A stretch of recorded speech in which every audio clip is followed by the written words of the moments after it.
श्री शिवाय नमस्तुभ्यम दोस्तों। 9 अगस्त 2024 के दिन यहां पर सावन महीने का शुक्रवार नाग पंचमी तिथि पर रही दोस्तों। यह जो शुक्रवार है श्रावण महीने में पड़ने वाला सबसे बड़ा नाग पंचमी तिथि है, क्योंकि यह श्रावण महीने में पड़ रहा है, जिसका बहुत ही बड़ा और विशेष महत्व होता है। और ऐसा दिन पूरे साल में सिर्फ एक ही बार आता है दोस्तों। आप सभी लोग जानते हो कि सावन महीने का शुक्रवार नागपंच अगर सबसे बड़ा कोई उपाय है तो वह गाय का दूध वाला उपाय है।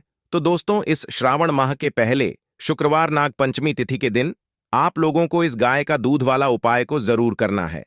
बहुत सारे लोग होंगे जिन लोगों ने इस उपाय को न किया हो, मतलब पूरा साल निकल गया और उन्होंने किसी भी दिन इस गाय का दूध वाला उपाय को न किया हो। पर दोस्तों, आपके पास एक आखिरी मौका बचा हुआ है, जो कि 9 अगस्त 2024 सावन महीने का नाग पंचमी तिथि के दिन। तो इस दिन आप लोगों को इस वाले उपाय को जरूर कर लेना है। भले ही आपने पूरे साल भर अभी तक इस उपाय को न किया हो, पर अगर आपने इस श्रावण महीने के शुक्रवार नाग पंचमी तिथि के दिन अगर इस वाले उपाय को कर लिया, तो आपको इस उपाय को करने का वह फल मिलेगा जिसकी आपने कभी कल्पना भी नहीं करनी होगी। इसीलिए आप लोग इस वाले उपाय को एक बार जरूर कर लेना, ताकि आप लोगों के हाथ से यह मौका न जा सके और आपको इस उपाय करने का फल मिल सके। दोस्तों, ये उपाय पंडित जी ने अपनी अभी की ही शिव महापुराण की कथा में बताया है, जिस उपाय को आज हम आपको बहुत अच्छे से समझाने वाले हैं। इस वीडियो को देखने के बाद इस उपाय को समझने के लिए आपको कोई और वीडियो को देखने की जरूरत नहीं पड़ेगी। तो चलिए दोस्तों, उपाय को शुरू करते हैं।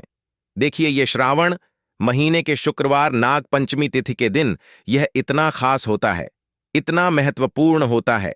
देखा है कभी कभी बड़े बड़े पूजा पाठ अनुष्ठान से जो मनोकामना पूर्ण नहीं होते, वह श्रावण महीने के दिन एक छोटे से उपाय करने से ही आपकी मनोकामना पूर्ण हो जाती है। और बहुत सारे लोगों ने इस उपाय को किया भी है और उनको इस उपाय को करने का फल भी जरूर मिला है। अगर आप लोग भी इस उपाय को करना चाहते हैं, तो आप इस उपाय को पहले अच्छे से समझ लेना, सुन लेना, उसके बाद करना। आपको इस उपाय का फल जरूर मिलेगा और इसको कर लेने से आपके घर में चाहे किसी भी तरह की दुख और समस्या क्यों न चल रही हो, आपको उसका कारण भी नहीं पता है कि दोस्तों ये समस्या किस कारण से चल रही है, का कुछ भी कारण हो सकता है, जैसे कि दोष हो सकता है या किसी भी तरह का मंगल दोष भी हो सकता है। तो इस दिन आप लोगों को गाय का दूध वाला उपाय कर लेना है। ये एक ऐसा उपाय है जिस उपाय को अगर किसी विशेष दिन पर किया जाए तो दोस्तों उस विशेष दिन का जो है वह तो मिलता ही मिलता है, पर हमने उस दिन इस उपाय को किया है तो हमें उससे भी बड़ा फल मिलता है और फल बहुत जल्दी मिलता है, क्योंकि आप इस उपाय को बहुत ही बड़े और विशेष दिन पर कर रहे हो।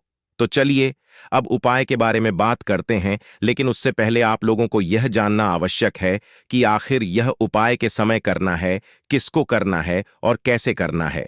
तो चलिए हम आगे आपको वीडियो में एक एक करके बता देते हैं, लेकिन उससे पहले आप लोग हमारे चैनल पर नए हैं तो हमारे चैनल को सब्सक्राइब कर लेना और इस वीडियो को लाइक करके कमेंट बॉक्स में श्री शिवाय नम अस्तु भीम एयूएम नमः शिवाय जरूर टाइप कर देना। तो दोस्तों, इस गाय का दूध वाला उपाय को हमें इस शुक्रवार नाग पंचमी तिथि के दिन कैसे करना है, किसको करना है, किस समय करना है और कहां पर करना है, यह सारे सवालों के जवाब आपको इस वीडियो में मिल जाएंगे। और जो यह वीडियो देखेगा दोस्तों, उसको गाय का दूध वाला उपाय जरूर करना चाहिए, क्योंकि इस दिन गाय का दूध भी बहुत ही बड़ा और विशेष महत्व होता है। और जब बात आ जाए गाय का दूध की, तो यह सोने पर सुहागा वाली बात हो जाती है और यह एक बहुत ही बड़ा उपाय हो जाता है इस श्रावण शुक्रवार नाग पंचमी तिथि का। तो आप दोस्तों, इस गाय का दूध वाला उपाय को आखिर करना किसको है, सबसे पहले हम लोग वह बात जान लेते हैं। तो देखो, घर की जो बड़ी माताएं बहनें होती हैं, माताओं बहनों में से कोई भी एक बड़ी माता बहन इस वाले उपाय को कर सकती है। और दोस्तों, अगर आप चाहे तो अपने घर में से सभी सदस्यों को भी इस उपाय को करवा सकते हैं। अगर किसी व्यक्ति की खुद की कोई मनोकामना है, खुद की कोई दुख और परेशानी है जो कि वह अपने लिए ही करना चाहता है इस वाले उपाय को, तो वह खुद अपने लिए भी कर सकता है। बाकी अगर कोई घर में से ऐसा है जो कि अपने पूरे घर परिवार की सुख और यह वाला उपाय करना चाहता है, तो दोस्तों वह भी कर सकता है, उसमें भी कोई दिक्कत वाली बात नहीं है, कहने का मतलब यह है कि इस उपाय को हर एक सदस्य भी कर सकता है और पूरे घर परिवार के सदस्य के लिए घर की बड़ी माताओं बहनों में से कोई एक माता बहन भी कर सकती है।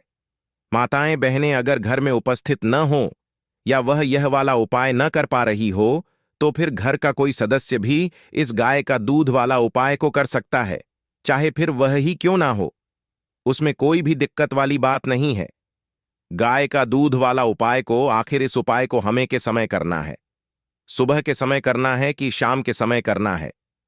तो देखो, इस वाले उपाय को आप लोग सुबह के समय भी कर सकते हो और शाम के समय प्रदोष काल में भी कर सकते हो।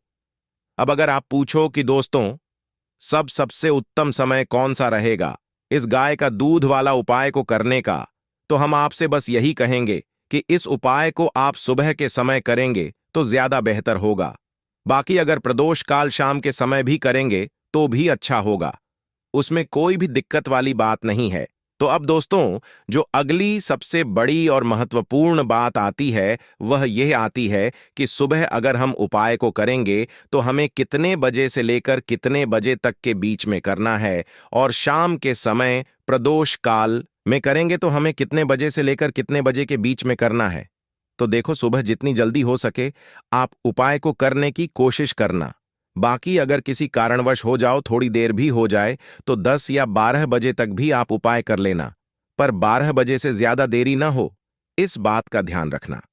उसके बाद में दोस्तों, अगर शाम के समय प्रदोष काल की बात करें, प्रदोष काल का जो समय होता है वह शाम के 6 बजे से शुरू हो जाए आता है, मतलब शाम के 6 बजे से लेकर 7 बजे के बीच का जो समय होता है यह समय प्रदोष काल का समय होता है।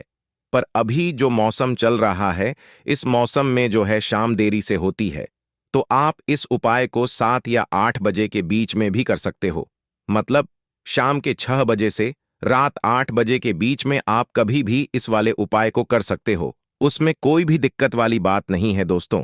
ऐसा भी समझा जाता है कि अगर इस दिन किसी व्यक्ति को नागों के दर्शन हो जाए तो यह बहुत ही शुभ और मंगलकारी समझा जाता है। नाग पंचमी के दिन पूजा करने से धन धान्य में वृद्धि होती है और सांप के काटने का डर भी दूर हो जाता है।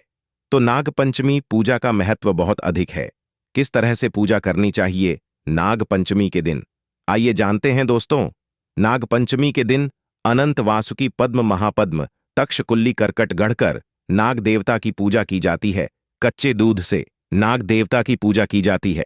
कच्चे दूध से नाग देवता का अभिषेक किया जाता है और पूजा में जो खेले होती है, जैसे कि हम दीपावली पर प्रयोग करते हैं धान का लावा, तो उस खेल का प्रयोग किया जाता है, नाग देवता को की जाती है। गाय के कच्चे दूध में वकील मिलाकर फिर हम नाग देवता को अर्पित करते हैं।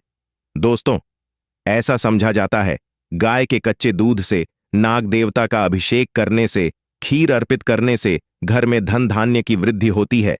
ऐसे में इस दिन नाग देवता की विधिपूर्वक पूजा जरूर करें। दोस्तों, किस तरह से पूजा करें? ऐसा होता है कि कुछ घरों में विधिवत नाग देवता की पूजा की जाती है, जैसे कि नाग देव के चित्र बनाए जाते हैं, कहीं पर गेरू द्वारा बनाए जाते हैं। कुछ लोग गाय के गोबर द्वारा चित्र बनाते हैं, जैसे कि घर के मुख्य द्वार पर दोनों तरफ गाय के गोबर या फिर गेरू द्वारा साहब के यानी कि नाग देवता के चित्र बनाए जाते हैं। फिर उनकी विधिवत पूजा की जाती है, उन पर दूध अर्पित किया जाता है और खेल फूल जो भी हम नाग देवता पर अर्पित करते हैं वहीं उस चित्र पर अर्पित किया जाता है। दोस्तों, कुछ लोग पूजा घर में भी बनाते हैं, तो यह घर के परिवार की परंपराएं होती है। अलग अलग परिवारों में अलग अलग तरह के नियम होते हैं और हमें अपने परिवार की परंपरा का पालन जरूर करना चाहिए। तो जिस तरह से आपके घर में होता है, आप विधिपूर्वक उसी तरह से पूजा कर सकते हैं।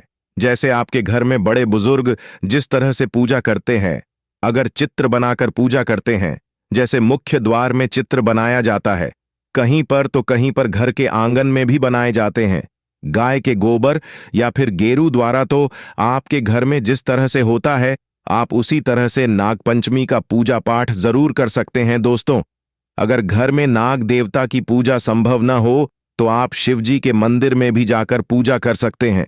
आपके घर में परिवार में बेशक नाग देवता की पूजा चित्रों द्वारा होती है।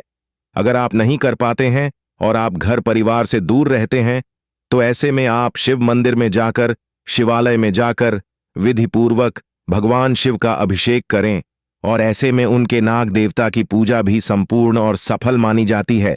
नाग देवता प्रसन्न हो जाते हैं दोस्तों। नाग देवता पर आप गाय का शुद्ध कच्चा दूध अर्पित करें। आपके पास जो भी सामग्री है उसे अर्पित जरूर करें।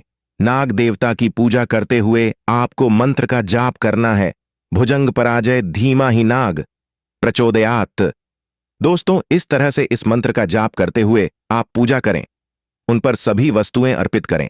धूप दीप भी अर्पित किया जाता है, लेकिन ऐसा समझा जाता है कि नाग देवता के बहुत पास दीप नहीं रखना चाहिए और नाग देवता को बहुत पास से धूप भी नहीं दिखानी चाहिए। से में जो आप धूप दीप दिखाना चाहते हैं तो आप दूर से ही दिखाएं, यानी कि आरती करें। और इसके बाद आपको नाग पंचमी की कथा हर हाल में जरूर सुननी चाहिए। दोस्तों, हमेशा ध्यान रखें, नाग देवता पर खराब दूध कभी अर्पित नहीं करना चाहिए। दूध ताजा होना घोर पाप लगता है। दूध हमेशा मिट्टी के पात्र से या फिर तांबे के पात्र से ही अर्पित करना चाहिए। शास्त्रों के अनुसार इस दिन दूध अर्पित करने वाले व्यक्ति को दूध का सेवन नहीं करना चाहिए, बल्कि अगले दिन से दूध का सेवन करना चाहिए। इस दिन पड़ोसियों से दूध नहीं लेना चाहिए, पाप लगता है। नाग पंचमी के दिन दूध का दान करने से नागों के राजा प्रसन्न होते हैं। सावन में हल्दी वाला दूध पीने से को पाप लगता है। नाग पंचमी के दिन साहब के दर्शन करना बहुत ही शुभ और मंगलकारी समझा जाता है। ऐसा व्यक्ति नाग देवता की कृपा पाता है। दोस्तों, बहुत से लोग नाग पंचमी का व्रत भी रखते हैं। नाग पंचमी के दिन व्रत रखने से महालक्ष्मी की कृपा होती है।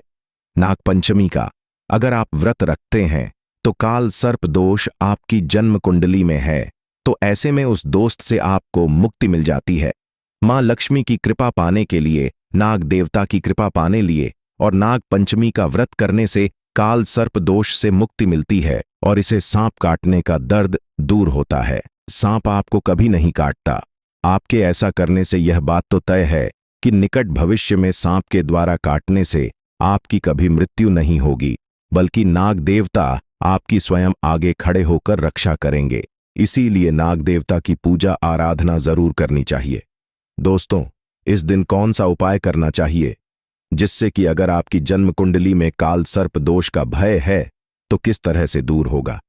काल सर्प दोष की वजह से अगर आपके जीवन में रुकावटें आ रही हैं, सफलता में बाधा आ रही है, जैसे कि आप जो भी कार्य कर रहे हैं वह बनते बनते बिगड़ जाता है। काल सर्प दोष जब आपकी जन्म कुंडली में होगा तो आपका कोई भी कार्य पूरा होते होते रह जाता है। अंत समय में काम बिगड़ना काल सर्प दोष की वजह से ही होता है, या फिर संतान हासिल में बाधाएं आती हैं, शिक्षा में बाधाएं आती हैं, नौकरी नहीं मिल पाती, घर में हमेशा कलह क्लेश रहता है, नकारात्मक ऊर्जा का वास रहता है, घर में और नकारात्मक विचारों का वास भी हमारे मन में रहता है। अगर काल सर्प दोष हो तो दोस्तों, इसके लिए आपको चाहिए कि आप चांदी के नाग नागिन की पूजा करें। चांदी के नाग नागिन आप किसी भी सुनार से खरीद लीजिए, उसकी विधिवत पूजा करें, जैसे कि उन पर कच्चा दूध अर्पित करें और खील बताशे अर्पित करें, पुष्प अर्पित करें। विधिवत पूजा करने के बाद बहते जल में प्रवाहित कर दें, तो इससे काल सर्प दोष से मुक्ति मिलती है। दोस्तों, अगर चांदी के नाग नागिन न मिले तो क्या करें? वैसे तो मिल ही जाते हैं, लेकिन अगर आप नहीं लेना चाहते हैं तो पंचधातु के भी नाग नागिन मिलते हैं, तांबे के भी नाग नागिन मिलते हैं। तो आप जिस भी तरह से पूजा करना चाहते हैं, काल सर्प दोष की पूजा अगर आप इस तरह से करेंगे तो आपको बहुत लाभ होता है। दोस्तों, इस दिन आपको चाहिए कि आप एक पात्र में थोड़ा सा गाय का कच्चा दूध लें। गाय का दूध अगर न मिले तो आप कोई भी दूध ले सकते हैं, पर गाय का दूध सर्वश्रेष्ठ और गंगा जल की तरह पवित्र समझा जाता है। तो ऐसे में एक कटोरी में थोड़ा सा कच्चा दूध ले, उसे दूर्वा द्वारा, यानी जो दुर्वा घास होती है जो हम गणेश जी पर अर्पित करते हैं, उस दुर्वा द्वारा पूरे घर पर छिड़काव करें। घर के कोने कोने पर, मुख्य द्वार बाहर भी और ऊपर, छत पर, बालकनी में, हर तरफ उस कच्चे दूध का छिड़काव करते हैं। तो इससे नाग देवता की कृपा बनी रहती है, घर में सुख समृद्धि बनी रहती है, मां लक्ष्मी की अपार कृपा आपको हासिल हो जाती है, कार्य में आपको सफलता की हासिल होती है। सभी तरह की जो बातें होती हमारे जीवन में नाग पंचमी के दिन इस उपाय को करने से दूर हो जाती है। दोस्तों, इस दिन घर के मुख्य द्वार पर दोनों ओर गाय के गोबर से या फिर गेरू अगर आप सबको बनाते हैं, फिर उसकी विधिपूर्वक पूजा करते हैं, जैसे कि दूध खील बताशे अर्पित करते हैं, तो इससे आपकी जो परेशानियां आपके घर में है, जैसे नकारात्मक ऊर्जा आपके घर में अगर प्रवेश करती है या फिर आपको बार बार असफलता की हासिल होती है, धन का आगमन नहीं होता, बार बार धन का नाश हो जाता है, तो इससे मुक्ति मिलती है।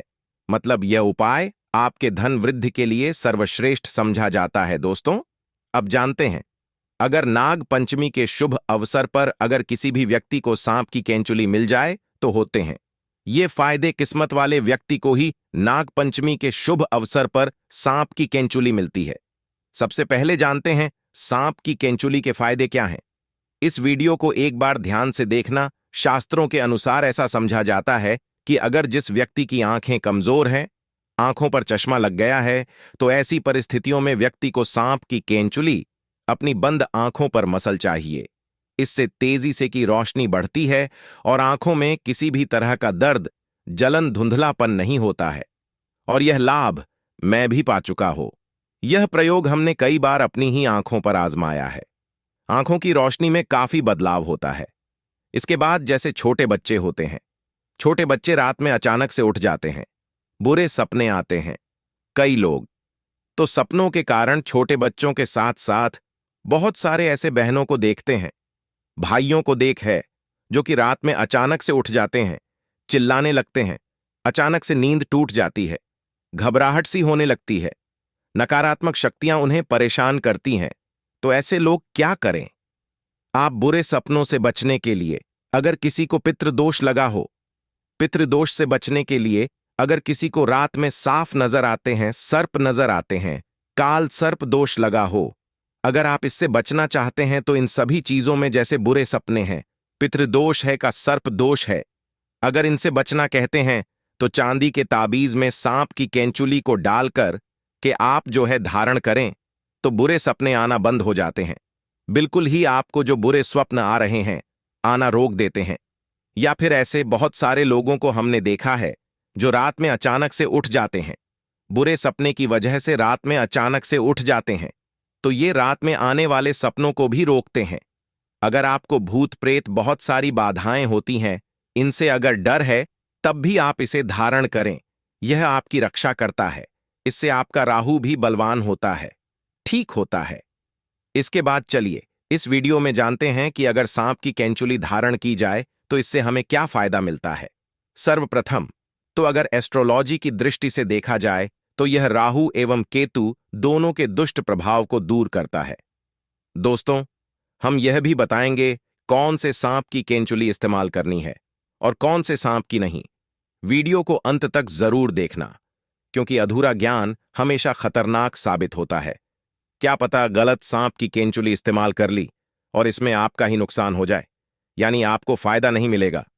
दोस्तों, आप जानते हैं साहब की कौन सी केंचुली सर्वोत्तम और मंगलकारी और आपके लिए शुभ मानी गई है? कौन सी केंचुली इस्तेमाल करनी चाहिए और प्रभावशाली लाभ किसके हैं? आइए जानते हैं। तो जो काला नाग होता है, यानी भगवान शिव के गले में जो नाग होता है, उसकी उतारी हुई केंचुली ही आपको इस्तेमाल करनी है। यह कुछ इस तरह दिखती है। से देखिए, मामूली सांप की केंचुली तो आपको हर जगह मिल जाएगी, लेकिन कालीन की केंचुली किस्मत वालों को ही मिलती है, क्योंकि वह साक्षात नागों के राजा है, नाग देवता है। पर अगर आपने श्रावण महीने की नाग पंचमी के दिन अगर इस वाले उपाय को कर लिया, तो आपको इस उपाय को करने का वह फल मिलेगा जिसकी आपने कभी कल्पना भी नहीं खड़ी होगी। इसीलिए आप लोग इस वाले उपाय को एक बार जरूर कर लेना, ताकि आप लोगों के हाथ से यह मौका न जा सके और आपको इस उपाय को करने का फल मिल सके। दोस्तों, यह उपाय पंडित जी ने अपनी अभी की ही श्री शिव महापुराण की कथा में बताया है, जिस उपाय को आज हम आपको बहुत अच्छे से समझाने वाले इस वीडियो को देखने के बाद इस उपाय को समझने के लिए आपको कोई और वीडियो को देखने की जरूरत नहीं पड़ेगी। तो चलिए दोस्तों, उपाय को शुरू करते हैं। देखिए, ये श्रावण महीने की शुक्रवार नाग पंचमी के दिन यह इतना खास होता है, इतना महत्वपूर्ण होता है। देखा गया है कभी कभी बड़े बड़े पूजा पाठ अनुष्ठान से जो मनोकामना पूर्ण नहीं होते, वो श्रावण महीने के दिन एक छोटे से उपाय करने से ही आपकी मनोकामना पूर्ण हो जाती है। बहुत सारे लोगों ने इस उपाय को किया भी है और उनको इस उपाय को करने का फल भी जरूर मिला है। अगर आप लोग भी इस उपाय को करना चाहते हैं तो आप इस उपाय को पहले अच्छे से समझ लेना, सुन लेना, उसके बाद करना। आपको इस उपाय का फल जरूर मिलेगा। और इस उपाय को कर लेने से आपके घर में चाहे किसी भी तरह की दुख और समस्या क्यों ना चल रही हो, आपको उसका कारण भी नहीं पता है कि दोस्तों यह समस्या किस कारण से चल रही है। उसका कुछ भी कारण हो सकता है, दोष हो सकता है या किसी भी तरह का मंगल दोष भी हो सकता है। तो इस दिन आप लोगों को यह वाला उपाय कर लेना है। यह एक ऐसा उपाय है जिस उपाय को अगर किसी विशेष दिन पर किया जाए तो दोस्तों उस विशेष दिन का जो है वह तो हमें मिलता ही मिलता है। पर हमने उस दिन पर इस उपाय को किया है तो हमें उससे भी बड़ा फल मिलता है और फल बहुत जल्दी मिलता है, क्योंकि आप इस उपाय को बहुत ही बड़े और विशेष दिन पर कर रहे हो। तो चलिए अब उपाय के बारे में बात करते हैं। उससे पहले आप लोगों को यह जानना आवश्यक है कि आखिर यह उपाय के समय करना है, किसको करना है और कैसे करना है। तो चलिए हम आगे आपको वीडियो में एक एक करके बता देते हैं। लेकिन उससे पहले अगर आप लोग हमारे चैनल पर पहली बार आए हैं या फिर मेरी आवाज पहली बार सुन रहे हैं तो हमारे चैनल को सब्सक्राइब जरूर कर लेना और इस बीच लाइक करके कमेंट बॉक्स में श्री शिवाय नमस्ते ब्रह्म ओम नमः शिवाय जरूर टाइप कर देना। तो दोस्तों इस 38 चावल के दाने वाले उपाय को हमें इस नागपंचमी के दिन कैसे करना है, किसको करना है, किस समय करना है और कहां पर करना है, ये सारे सवालों के जवाब आपको इस वीडियो में मिल जाएंगे।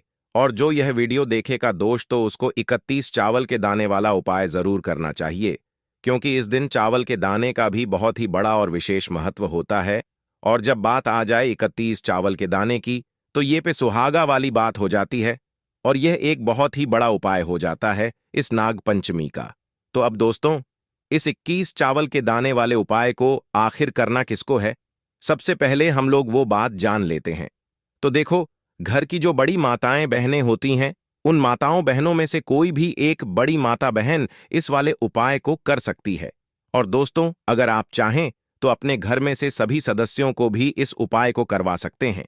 अब किसी व्यक्ति की खुद की कोई मनोकामना है, खुद की कोई दुख और परेशानी है जो कि वह अपने लिए ही करना चाहता है, इस वाले उपाय को तो वह खुद अपने लिए भी कर सकता है। बाकी अगर कोई घर में से ऐसा है जो कि अपने पूरे घर परिवार की सुख और शांति के लिए यह वाला उपाय करना चाहता है तो दोस्तों वह भी कर सकता है, उसमें भी कोई दिक्कत वाली बात नहीं है। कहने का मतलब यह है कि इस उपाय को हर एक सदस्य भी सकता है और पूरे घर परिवार के सदस्य के लिए घर की बड़ी माताओं बहनों में से कोई एक माता बहन भी कर सकती है। माताएं बहनें अगर घर में उपस्थित न हो या वह यह वाला उपाय न कर पा रही हो तो फिर घर का कोई बड़ा सदस्य भी इस 21 चावल के दाने वाले उपाय को कर सकता है, चाहे फिर वह पुरुष ही क्यों ना हो, उसमें कोई भी दिक्कत वाली बात नहीं है। अब दोस्तों इस 21 चावल के दाने वाले उपाय को हमें करना कहां पर है, हमें इसे जी के मंदिर में जाकर करना है। बहुत सारे लोग प्रश्न करते हैं हर एक उपाय को करते समय क्या हम इस उपाय को घर पर कर सकते हैं। तो इस वाले उपाय को आप घर पर नहीं कर सकते हो। इस वाले उपाय को करने के लिए आपको शिवजी के मंदिर ही जाना पड़ेगा। उसके बाद में दोस्तों जो अगला प्रश्न निकल कर आता है वह यह आता है इस उपाय को लेकर कि आखिर इस उपाय को हमें के समय करना है, सुबह के समय करना है कि शाम के समय करना है। तो देखो वाले उपाय को आप लोग सुबह के समय भी कर सकते हो और शाम के समय प्रदोष काल में भी कर सकते हो। अब अगर आप पूछो कि दोस्तों से सबसे उत्तम समय कौन सा रहेगा इसी गति चावल के दाने वाले उपाय को करने का, तो हम आपसे बस यही कहेंगे कि इस उपाय को आप सुबह के समय करेंगे तो ज्यादा बेहतर होगा।